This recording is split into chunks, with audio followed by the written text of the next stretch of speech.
and welcome to Workplace Keys to Success. My name is Crystal Keys. We're so glad that you joined us today. We are a channel that provides you no nonsense approach to handling workplace bullying. Some of the other topics we'll be discussing is leadership narcissistic tendencies and organizational cultures. So you want to subscribe below so that you can stay connected with the notifications of new content. There will be new content on every week. Well, today I want to get right into a two-part series of my story. So this is part one.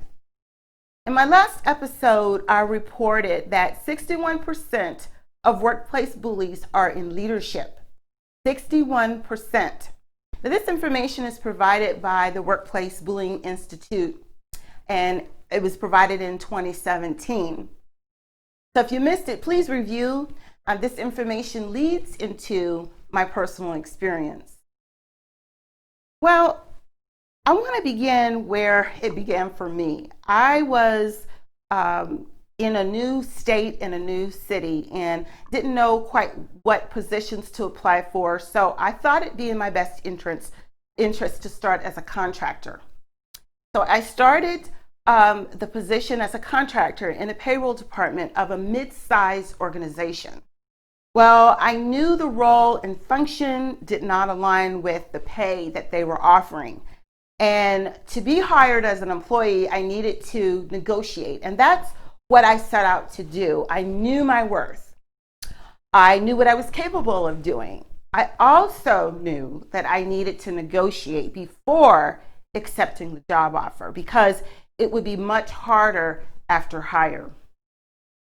Well, I provided an alignment initiative, a project where the department could operate more effectively and efficiently.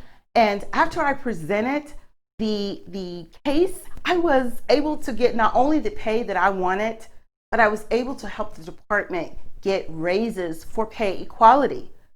This was awesome. It was just great, but it was short-lived. Because I believe this is what put me on the radar, on the alert of my new manager. A manager of a department that I soon found out had a high turnover. After this experience, I would ask in interviews, okay, if the job that I was applying for, was it a new position? Was it a replacement requisition? If it was a replacement requisition, did that person get a promotion? Did they retire? How long were they in that position before they resigned or transferred? Now, all of these questions were important, and I began to ask after this experience in all interviews, because what will happen, these questions can lead to determining the type of organizational culture, and that's very important. Not all of our personalities fit within organizations that are set up, especially the cultures that are approved. Well, soon after, there were effects of a power struggle, but with my manager. She was the only one that was fighting because I knew who the manager was, but I think she was fighting due to her own insecurities. One incident that I remember specifically, I had been at the job for less than a year, and she was planning a surprise birthday party for my son, who was going to be 2. So, ding, ding, ding, ding, caution. She used this birthday party as a carrot that she soon took away. So it was short-lived also, but it's okay because this was something I didn't ask for, and that set off alarm in my head. Something is really wrong. I saw her true self, her feelings of insecurity. Victimization of workplace bullying depends on the leadership style. So whether or not the leader is the bully or not, if workplace bullying continues, that's dependent upon how well or not leadership deals with workplace bullying. And most often, leadership, it's in the relationship where it happens between the employee and the leader. Well, the behavior of a leader influences job satisfaction, their well-being, and it influences how well the organizational does as a whole. So my manager soon enlisted others to aid in the workplace bullying, and I call this the wolf pack. In the Eastern cultures, it's also called workplace mobbing.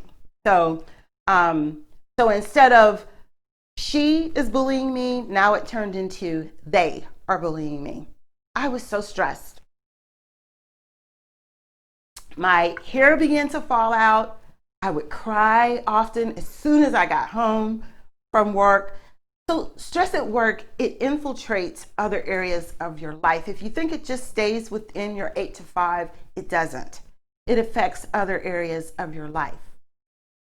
What are some of the signs of workplace bullying that I can help share with you? To be honest, how did I know? I didn't. I didn't know what was happening to me even had a name. It didn't fall under workplace harassment. And how they bullied me was different. So it was different from target to target. Everybody was bullied different. There were other targets, as there always are. Well, the signs are different between covert, so like hidden workplace bullying, and overt, like glaring workplace bullying. The covert signs that I experienced included ignoring. They would intentionally ignore me in the mornings and not respond. I would say good morning, walk in, no response. They would act like I didn't even enter the room. So they would continually ignore me.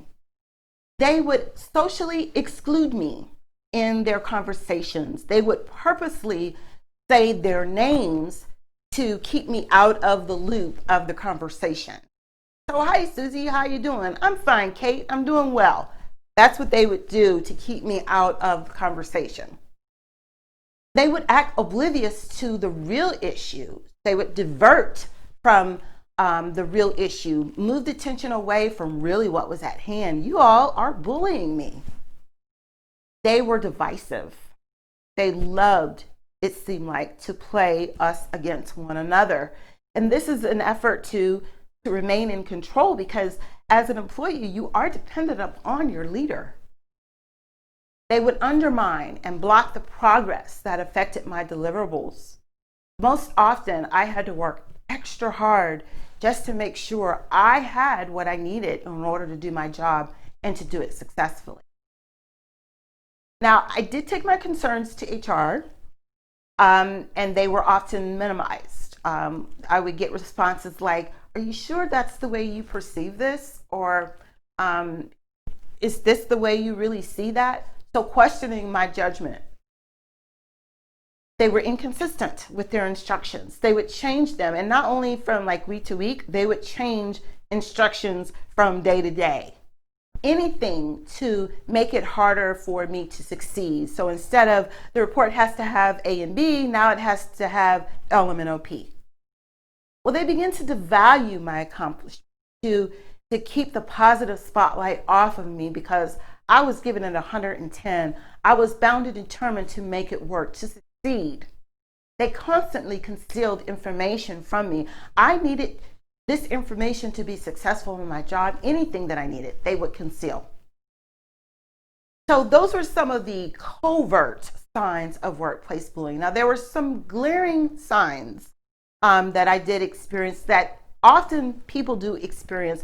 I did get verbal attacks, never physical, but that is another sign of workplace bullying. They were intrusive.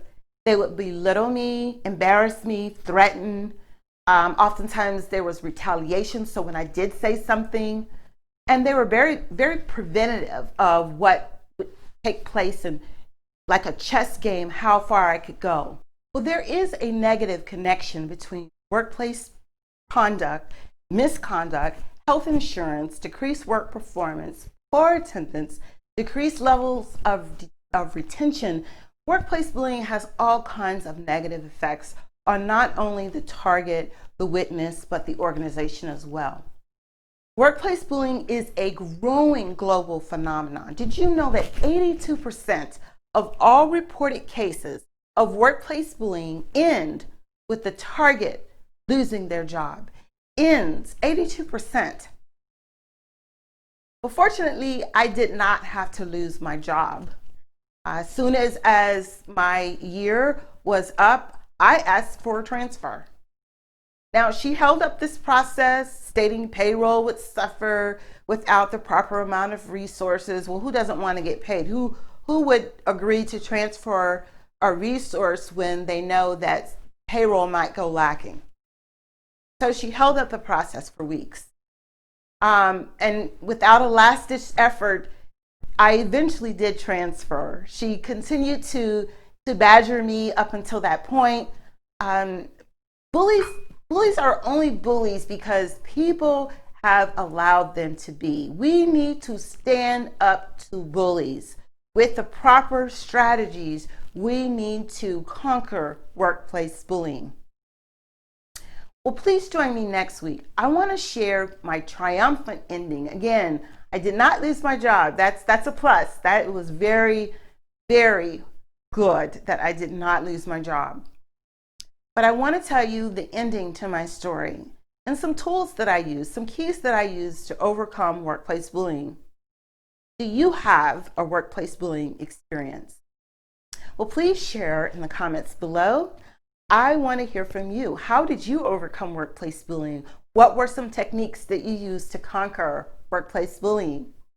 And I also want to share your keys to success. Well, let's stay connected. What we want to do is sure to get you new content, and you can get that when you subscribe. You can also follow me on Anchor. I'll provide the link below. Well, again, share. This is what this channel is all about.